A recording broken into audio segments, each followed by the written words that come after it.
Welcome to a Friday Reads, where I talk about what I read, what I'm reading, what I hope to get to next. And I have finished 2 things. I am currently in like the weirdest audiobook slump of my life that I think I know how to fix. Although I think part of it is I'm reading a very long, okay book. So we'll see. We'll see what happens. And I think this week I'll probably be rambling a bit about how I really don't like certain groupthink trends. Because that's what I've noticed this week while reading things and looking at the group think. So not an individual thought, just the trend of a group, which is us, and how I feel about that. It's important to keep in mind, because even if you agree with the group think, I'm not blaming you. I'm blaming the circumstances that makes all of us trend that way, or something like that. I don't know. That's how I feel. It's a little early in the morning. Okay, so I did finish The Raven Scholar. That was fun. 4.5 stars. I had a good time. I mean, for how long it is, and for those who maybe have not seen it in person, it's chunky. And this is, full pages. It's 627, kind of large font, so maybe it's closer to a 550, 575. That's still that's a lot of pages. And I think it's a really engaging, well-paced fantasy book. I had a lot of fun with it. It was just really easy to consume and was engaging. I'll see, I'm going to continue the series. I'm pretty excited about it. I do not think for me it is the all-time favorite, or oh my gosh, look at this new thing that everyone else seems to think. But for those who have just been things don't feel right in publishing, they feel like things aren't getting the polish that they feel, I feel like this was very polished. I feel like you could tell that this author has written tightly paced works before, has had a lot of practice. The editor in them, I think, made a really streamlined, compelling narrative. And if you like competitions, you gotta read it. This is of all the tropes I could tell you and archetypes that are in it, competition. Big one. It made me remember, it's man, I haven't read a competition story in a while. And they aren't my favorite thing. So I really did enjoy this one, but that's probably why it wasn't an all-time favorite. At the start of the book, when I was getting really hooked, when you saw me last week, we hadn't entered the competition part yet. We were mostly in the political intrigue part and maybe slight murder mystery part. So when we went into basically this is competition, I was a little less into it as much. It's still fun, but it's just that's never been my thing, except for one book that I don't talk about anymore. So the other one I finished was a complete surprise, because once again, I have finished a book by this author all in one day, and that's The Lesson. So I read No Gods, No Monsters all in one day because I was flying back from Spain. I had a lot of nothing to do. I mean, I watched some movies on the plane, but I had a very long travel day. But I found it really engaging and compelling. He does a really good tapestry mosaic of characters that I find very engaging. And The Lesson is no different, and this was his debut. And I remember people talking about it because it came out, I think, in 2019, and a lot of people were picking it up in 2020 because 2020, it's very reminiscent of now, I feel. But 2020, a lot of people were stretching themselves and exploring other works by other authors they don't normally pick up. So I think I talked last year, a lot of people picked up The Only Good Indians in 2020, and it was maybe one of their first horrors, and for sure probably one of their first horrors by an Indigenous author. So similarly, this was one of those books that was put on a lot of lists. It got a lot of, I think, literary acclaim, but I remember a lot of fine reviews. And I went on Goodreads, and I was right. It has a 3.5 average rating. And so this is where I'm groupthink bothers me. Because I read this book, I loved it, consumed it all in one day. I did the audio for this, and I did physical reading for No Gods, No Monsters. I love both. This is such a fascinating alien invasion story. It is completely 100% genre fiction, especially if you read a lot of Caribbean genre fiction. It fits right in there. It reminded me a lot of Karen Lord and Nalo Hopkinson and all the other Caribbean SFF I've read. And what ends up happening, at least in reviews I see, and I don't know why this bothers me so much. Well, I do know why. It bothers me because it's a lot like when people say, it feels like YA, which is not what people say about this book, but it feels like YA. This is a positive thing I'm saying. This is a good thing. It's always, it feels like YA derogatory. And in this case, we got it feels like literary fiction derogatory. That was the sense I was getting. Now, some people, of course, in the reviews like the idea that it's literary fiction or don't see this as a negative, but it felt like an excuse for why they didn't like it or didn't get it or something like that. And I think the big thing is just people wanting different cultures to express science fiction in the way their culture does. And I'm just but that's not the fun part. At least for me, that's not the fun part. The fun part is trying to like empathize and learn and see what other communities and cultures bring to a genre that I adore. I don't need it to be Independence Day. If I want Independence Day, I will just consume that movie, right? And I think there's also a big discussion to be had that when you have an alien invasion story written by white people, which is a large portion of what is popular, right? That's just how it is. That's going to be from the lens of a culture that has typically been the colonizer, being afraid of being colonized, right? Like that's just how that story is going to play out. It's not like a knock against it. That's just how that naturally makes sense, right? Like that's the thought tree. But when you read an alien invasion story by an oppressed, marginalized group, and I've done that with several people, it becomes a lot more interested because this oppressed group has already been colonized in real life by their own people. So that's not the biggest fear. It is something that it's explored. But that's, you know, that's like whatever. That's of course going to happen. What's the other stuff to explore? And I think that's cool, and I think it's less flashy, and I think we're not being curious enough about that as just people. And especially with how the Hugos and the Nebulas have been lately, I just feel like a lack of curiosity and wanting to meet art where it is. And it's just really annoying to me. Like, it's not a big deal. But so, for example, the lesson, it has a part at the beginning that's before the invasion by this alien folk, and we're just meeting our cast of characters. Now, I will say, if you do not like a mosaic of characters and hopping between perspectives, yeah, you're not gonna like this. This is definitely like short story vignette style that I really adore. And it's the same thing with No Gods, No Monsters, where each chapter, like, it's a whole cohesive narrative for sure, but you're seeing it through this tapestry of perspectives. So at the start, we meet our cast of characters before it. The invasion happens. We do not see this moment in time. We then immediately flash forward 5 years and just see where people are at, and we see what's happening. And we just follow it to its conclusion. And so, yeah, it's not action-packed. Yes, it's a story about people. So maybe stories about people get to just automatically be literary fiction. I don't know. I think looking at what does it mean to have this type of alien species be on these islands, what are they looking for? You get a perspective from the aliens. The aliens are so cool. Like, there is so much cool sci-fi within their species. And so, obviously, like all books, if you don't like the writing style, that's totally fine. If you wish it was more action-packed or had more intrigue, totally fine. But I just, like, this is not a 3.5 star average rating book. I'm sorry. I read this all in one day. It is amazing. I immediately went to buy a copy. Like, it's so good. And it's one of the only speculative works on the Virgin Islands.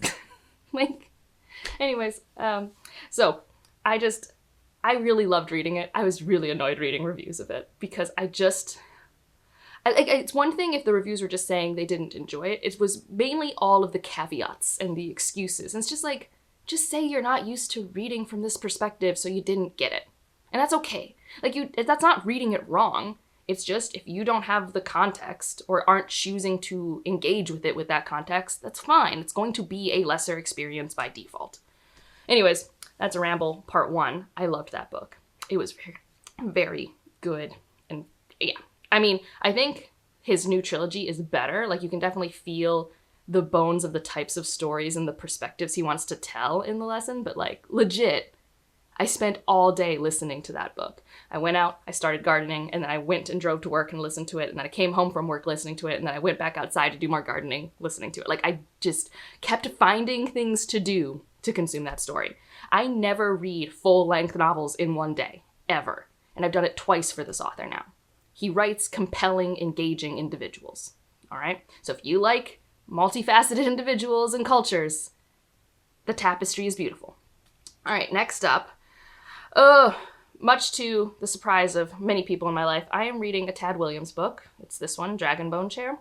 And I am still only in part 1. I am almost done with part 1, which is like 200 some pages. And I have still yet to leave the freaking castle. Anyways, fantasy books have always been long-winded. It's a feature, not a book. I am not mad at this book for being long or being made in the 80s or even being written from the perspective of a coming-of-age story from a young man.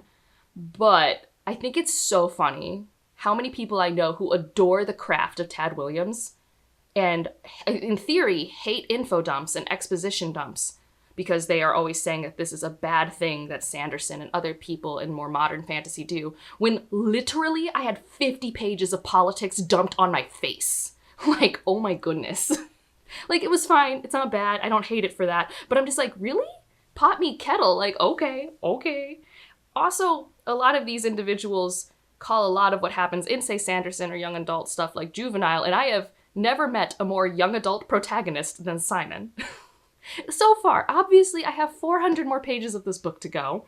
He will go through a journey, probably become a very compelling adult character. It's just, I find it really interesting. Things that I notice reading it from my perspective that I feel like people who love it and read it don't notice, and don't notice how they talk about other books that do the same thing. Now, his style is good. I don't mind his writing other than, and this is a thing about a lot of classic fantasy, this is not a Tad Williams specific thing, they really love describing how things look, which is hard for my brain. I think there are a lot of senses to the body that are really fun to write descriptions of. Like, looking at something is cool. And I'm not saying people should not write descriptions because that would be silly.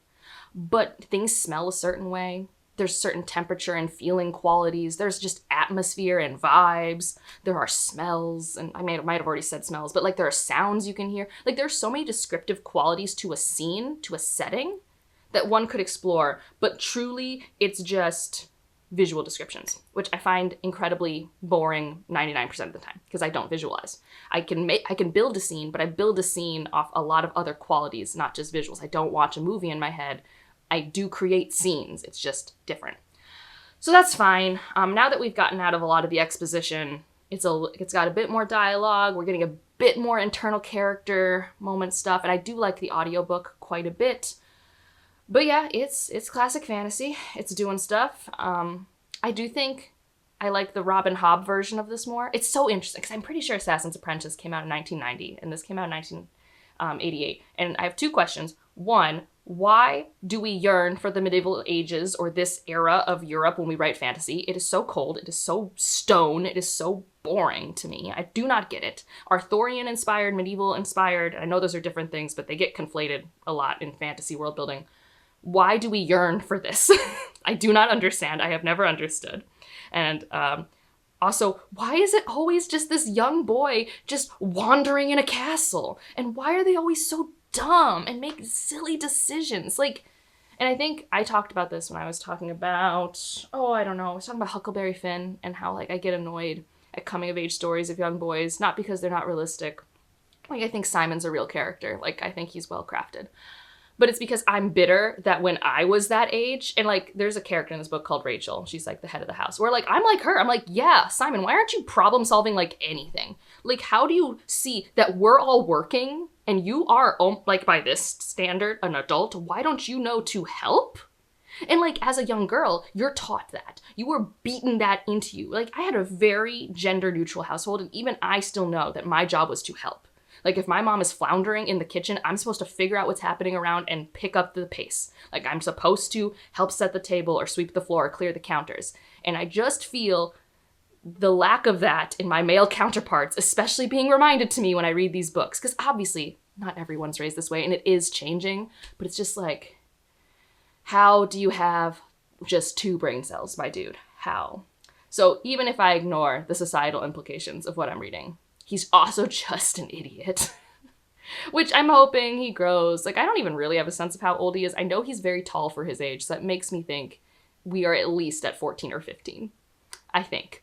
But again, we're also in a different culture, so like, I shouldn't be comparing him to our 14 and 15-year-olds. I should be comparing them to this world's. So yeah, we'll see what happens. We'll see if I get engaged. I haven't met the elf-type creatures yet. I think they'll be cool. I don't know. I'm not good at classic fantasy, which is why a lot of my friends are like, why are you reading this? I'm like, for science. It's only 3 books. It's not 15 like The Wheel of Time, so I think I can do this. And I will stop if I really don't like it after the first book, but I did spend a credit on the first book, so I'm going to finish it. And like, I truly don't mind it when I'm reading it, but I'm not itching to pick it up. But I do need to finish it in a week. And it's like, because it does, and this is not a Tad Williams problem. This is even my favorite authors do this problem. We don't need to make the months of the years different words, especially if they're just gonna be like 2 letters different. It's like Novander instead of November. Like, oh my goodness. I don't, like, so it makes listening to it on its own without the text really hard. And like, I'm getting used to all the cultures, but it's just like, there's so many different names. And then the minute I meet someone new, it's like, oh shit, how important is this going to be? Because I retain information better when I see the visual word. So it just makes it hard to also make this my audiobook. So hence I'm in an audiobook dilemma because I expected the lessons to take me longer and it didn't, which is, a great thing, but also audiobook. And I tried a few yesterday and none were speaking to me, or they just all felt too world building intense, especially because I'm like drowning in Dragonbone chair. And I just wanted something not easy, but just required less processing power. Maybe that is the definition of easy. I don't know. And so what I might do is I have the audiobook for Happy Place. And I also have the ebook and I have this physical book. And I know people like the audio narrator for this person. And I have talked to a friend and I don't think it's like super spicy. Like it has some spice, but not like a lot. Like I like spicy books, but I like to eyeball read those. So I wanted to know that before I commit to physically reading this or trying the audiobook. So maybe I'll try the audiobook of this today while I'm doing some yard work because it shouldn't have too much world building. It's a contemporary world. We're going to a lake house. I know what that's like, And so we'll see. And if I don't like the audio narrator, I'll stop and just physically read it and go back to the drawing board. I could reread Mossa and Plady. Haven't decided. I think about it. If this audiobook had been available at my library, I might have just started this, but it's not available yet. I'm on hold. And I could just reread the first two, and I never got to read the second one with audio. But even then, I tried to start it in the car yesterday, and I was just like, no, my attention span is negative. Absolutely negative. So we'll see if I, fix those things. And again, a reiteration. You are not the problem. We're just in a systemic place where if my opinions hit too close to home, which they shouldn't, I think you guys are fine. It's just, I don't like the trends. I don't like how much grace we give to nostalgic classes versus creative things from other cultures. I just feel like as a group, we just don't do that. The group projects suck though. We group projects are the worst, especially global ones. We're not very good at things. Because even within those group trends, of course, personal opinions do still matter. And obviously it is valid to think Dragonbone Chair is the best book of all time and for the lessons to be the worst. That is a valid opinion. It's just weird when it becomes the group's primary opinion, because then I feel like it's not in good faith a little bit. Maybe I'm wrong. You can let me know if you agree or disagree with anything I've said. If you say something not in good faith and you're rude, I just get rid of it. So you can type and I might read it, but you will not get the pleasure of a response or to remain in my comments section. So spend your effort how you will. If you just want to leave an emoji to let me know you're here, let's leave a dragon for the Dragonbone Chair. And let me know what you're reading, doing, watching this weekend. I will say I got my Superman tickets. Oh, I'm so excited. I was like, oh my God, they're on sale now. And I'm pumped. I'm absolutely pumped. I got good seats. They're centered. It's going to be at our version of IMAX. It's XD. I am so pumped. I love Superman stuff. I really do. Anyways, if you liked it, subscribe if you want to, and I'll see you in the next one. Bye.